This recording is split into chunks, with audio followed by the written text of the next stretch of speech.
যৌবনকালে আপনার অনেক ক্ষমতা ছিল, যৌবনে আপনার স্ত্রী আপনাকে ভালোবাসত, যৌবনে আপনার ছেলেমেয়েরা আপনাকে যেভাবে আব্বা আব্বা বলে ডাকতো, এখন বুড়ো হয়ে গেছে, আপনার ঘরের ভিতরে আগের মতো দাম নাই, আপনার মতামতের দাম নাই।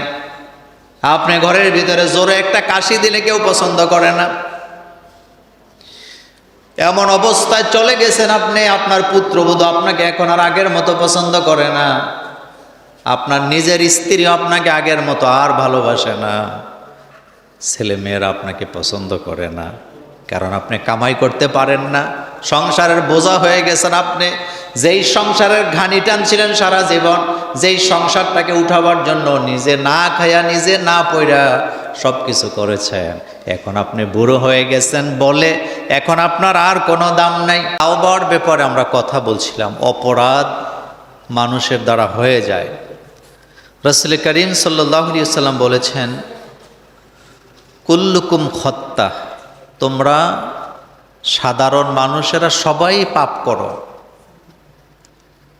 ও খৈরুল খত্তাইন আত্তাইবুন, রাসূল বলেছেন অপরাধীদের মধ্যেও তারাই ভালো যারা অপরাধ করার পরে আল্লাহর কাছে তাওবা করে। সুবহানাল্লাহ। তার মানে বোঝা গেল অপরাধ করাটা যেমন অপরাধ করার পরে তাওবা না করাটা আরো বড় অপরাধ। সেজন্য তাওবাটা করতে হবে কার কাছে? আল্লাহ পাকের কাছে। আল্লাহ রাব্বুল আলামিন বলছেন, ফামান তাবা মিন বা'দি যুলমিহি ওয়া আসলাহা ফাইন্নাল্লাহা ইয়াতুবু আলাইহি ইন্নাল্লাহা গফুরুর রহিম। আল্লাহ পাক বলছেন, যে ব্যক্তি তাওবা করলো অপরাধ করার পরে, ফামান তাবা মিন বা'দি যুলমিহি ওয়া আসলাহা, নিজেকে সংশোধন করে নিল, ফাইন্নাল্লাহা ইয়াতুবু আলাইহি, নিশ্চয় আমি আল্লাহ পাক তাকে ক্ষমা করে দেই। অপরাধ করে না এমন মানুষ পৃথিবীতে নাই। অপরাধ করে না নবীরা, অপরাধ করে না কারা? নবীরা। অপরাধ করে না রাসূলরা, কারণ নবী এবং রাসূলদেরকে হেফাজত করেন কে? তাদের কাছে অপরাধ আসার কোনো সুযোগই নাই, কারণ আল্লাহ নিজে তাদেরকে হেফাজত করেন। আর আমাদের ব্যাপারে ইখতিয়ার দেওয়া হয়েছে, ভালোটাও করতে পারেন মন্দটাও করতে পারেন। আল্লাহ রাব্বুল আলামিন বলছেন, ফামান ইয়ামাল মিসকালা যাররাতিন খায়রান ইয়ারা ওয়া মান ইয়ামাল মিসকালা যাররাতিন শাররান ইয়ারা। এখানে বলা হয়েছে ভালো যদি করো, সেটা যদি সামান্য পরিমাণও হয়, যাররা পরিমাণও যদি হয়, আল্লাহর কাছে হিসাব দেওয়া লাগবে। আর যদি খারাপ কিছু করো সেটার জন্য আল্লাহর কাছে হিসাব দেওয়া লাগবে।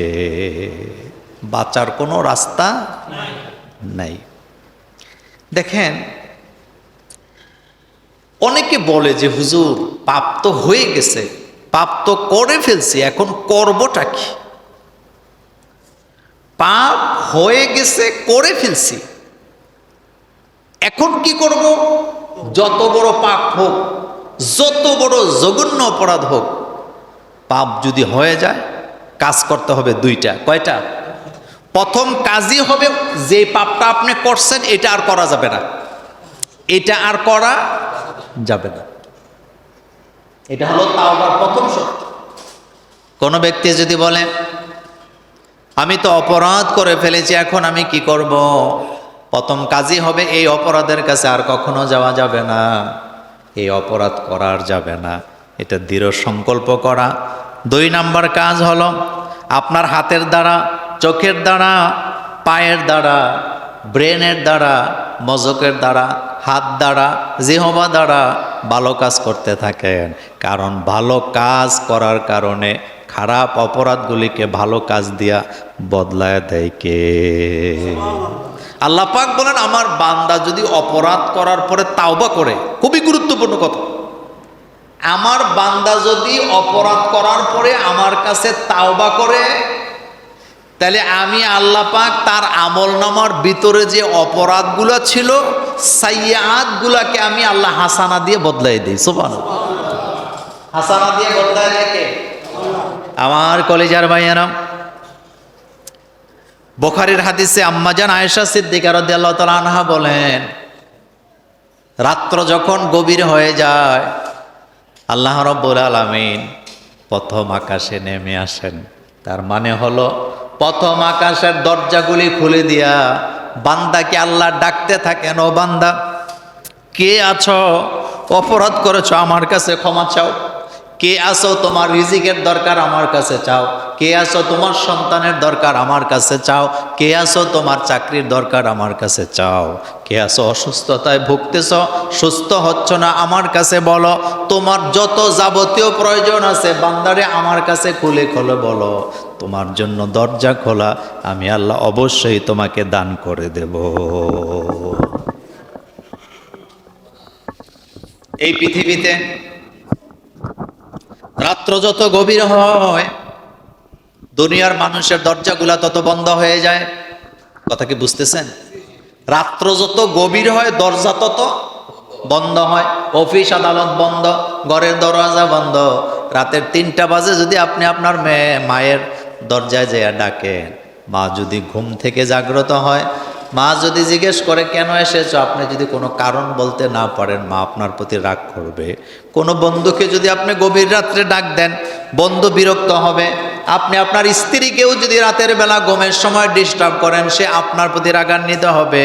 কিন্তু একজনই আছেন আল্লাহ পাক, রাত্র যত গভীর হয় বান্দার তত কাছাকাছি এসে বান্দাকে ডাকতে থাকে, বান্দা আমার কাছে চা, আমার কাছে বল, যা বলবি সব আমি তোর জন্য দিয়ে দেব। রাতের গভীরে ডাকতে থাকে কে? আল্লাহ পাক। তিনি রহমান, তিনি রহিম, তিনি গফুরুর রহিম। বুড়ো হয়ে গেছেন, মনোযোগ দেন।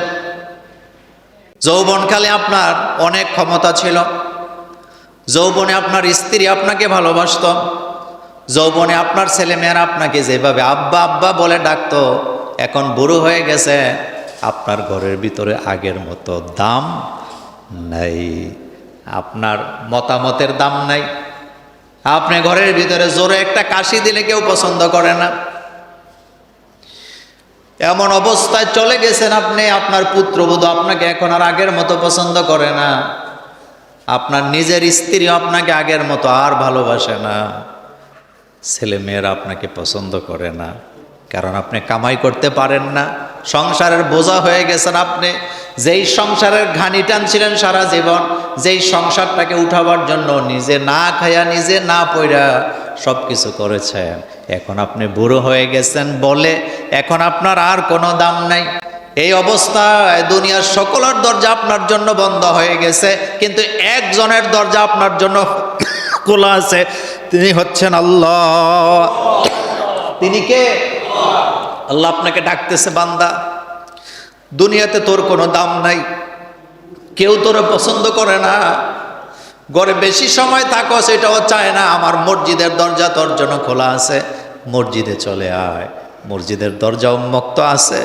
মসজিদে এসে কেঁদে কেঁদে যদি বলতে পারেন আল্লাহ অনেক সময় লস করে ফেলেছি, হায়াতের জিন্দেগির বিশাল সময় আমি শেষ করে দিয়েছি, আমি তাওবা করতে পারি নাই, সংসার করে করে জীবনটা শেষ করে দিয়েছি। এই অবস্থায় যদি মসজিদে ঢুকে অথবা মুসল্লায় দাঁড়ায় যদি খালেস নিয়তে তাওবা করতে পারেন, আল্লাহ বলেন আমি আমার বান্দাকে এমনভাবে মাফ করে দেই যেন বান্দা কোনোদিন গুনাহ করে না।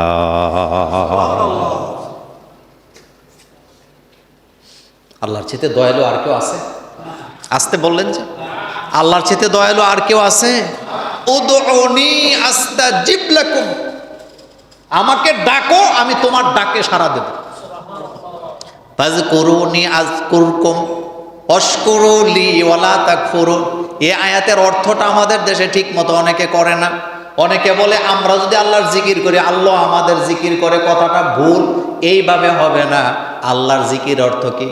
যেমন আমি যদি বলি যে আমি যদি আল্লাহকে ডাকি আল্লাহ আমার ডাকে, তো ডাকটা কি একরকম? আমার জিকির মানে আমি আল্লাহর কাছে আল্লাহর নাম ধরে ধরে ডাকতেছি, আল্লাহ আপনি আমার অপরাধ ক্ষমা করেন, ইয়া রাজ্জাক, ইয়া খালেক, ইয়া মালিক। কিন্তু আল্লাহ কিন্তু এইভাবে ডাকেন, আল্লাহর ডাকের মানে হলো বান্দা তুমি কি চাও আমার কাছে চাও, আমি তোমার জন্য হাজির। আল্লাহ পাক বলেন নবী গো, তারা জিজ্ঞেস করে তারা জিজ্ঞেস করে আল্লাহ কোথায়?